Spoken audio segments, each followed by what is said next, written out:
Assalamualaikum warahmatullahi wabarakatuh. Perkenalkan, kami dari kelompok 12 praktek silviculture intensif di KPH Gundi, BKPH Panunggalan. Pada kesempatan kali ini kami akan menjelaskan mengenai fenomena yang terjadi pada petak 42B di RPH Ngori Puyang, yaitu diameter pohon ini 2 kali lebih besar daripada pohon yang lain yang ada di sekitarnya. Pohon jati ini berasal dari Jati Plus Perhutani dari stek pucuk yang memiliki diameter 30,25 cm. Sedangkan pohon yang lainnya itu berkisaran 14-15 cm diameternya. Selanjutnya, pertumbuhan tanaman dipengaruhi oleh faktor dalam dan faktor luar. Faktor dalam merupakan faktor yang berasal dari tanaman itu sendiri atau faktor genetik, seperti umur pohon dan fisiologis pohon. Sedangkan faktor luar merupakan faktor yang berasal dari lingkungan di sekitarnya seperti kondisi tanah dan kondisi iklim. Secara genetik, pohon ini memiliki genetik yang sama dengan pohon-pohon di sekitarnya.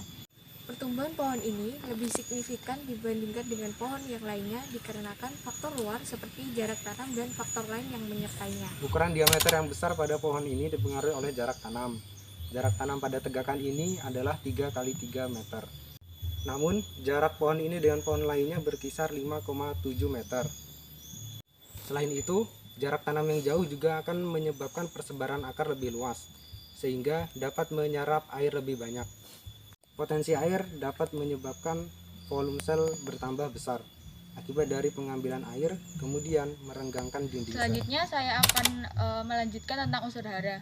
Unsur hara yang diserap oleh tanaman di samping saya ini lebih besar dibandingkan tanaman yang lain. Hal tersebut dikarenakan jarak pohon jati ini lebih jauh dari pohon jati yang lain, sehingga unsur hara yang lengkap dapat mempengaruhi pertumbuhan pohon ini dengan lebih cepat dan lebih baik.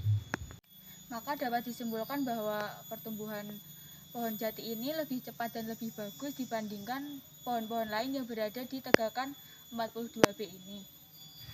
Berikut saya akan menjelaskan mengenai tanaman bawah yang ada di sekitar pohon jati ini. Di sini terdapat melandingan yang berfungsi untuk membantu penyerapan nitrogen. Di sini terdapat jenis legum. Legum ini memiliki bintil akar yang berfungsi sebagai penyuplai nitrogen. Di dalam bintil akar terdapat bakteri Rhizobium yang bersimbiosis dengan tanaman legum, di mana terjadi fiksasi nitrogen bebas dari udara. Maka legum ini dapat meningkatkan kesuburan tanah di sekitar pohon jati ini. Selanjutnya, kami juga melakukan pengujian tanah pada sekitar area pohon untuk melihat bagaimanakah kandungan pada tanah tersebut. Berikut hasil pengujian kami.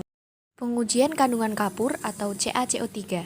Hasil yang diperoleh menunjukkan bahwa kandungan kapur pada lokasi tempat tumbuh pohon ini sangat banyak yang ditandai dengan adanya desis dan percik saat tanah ditetesi larutan HCl. Selanjutnya adalah pengujian pH menggunakan pH stick. Hasil yang diperoleh menunjukkan tanah yang diuji memiliki nilai pH 7. Selanjutnya adalah pengujian Mn. Hasil uji yang diperoleh yaitu kandungan Mn di lokasi tempat tumbuh pohon tersebut cukup banyak ditandai dengan adanya percik yang cukup banyak di tanah yang ditetesi larutan H2O2 3%. Selanjutnya adalah pengujian SI. Hasil yang diperoleh yaitu kandungan SI dalam tanah tersebut tidak ditemukan, ditandai dengan tidak adanya percik saat tanah ditetesi larutan NaOH 3%. Uji selanjutnya yaitu uji kandungan fero. Hasil yang diperoleh menunjukkan bahwa tanah tersebut tidak terdapat fero yang ditandai dengan tidak dijumpainya perubahan warna menjadi biru. Pada pengujian feri pun demikian. Hasil yang diperoleh menunjukkan bahwa tanah tersebut tidak mengandung feri yang ditandai dengan tidak adanya perubahan warna menjadi merah. Selanjutnya adalah pengujian gleisasi, dilakukan dengan menetesi tanah dengan HCl2n dan dengan alfa-alfa dipiridil. Hasil uji yang diperoleh tidak menunjukkan warna merah. Uji yang terakhir yaitu uji kandungan bahan organik. Hasil yang diperoleh yaitu kandungan bahan organiknya sangat banyak ditandai dengan adanya buih yang banyak saat tanah ditetesi larutan H2O2 10%. Sekian dari kelompok 12. Terima kasih. Assalamualaikum warahmatullahi wabarakatuh. Waalaikumsalam.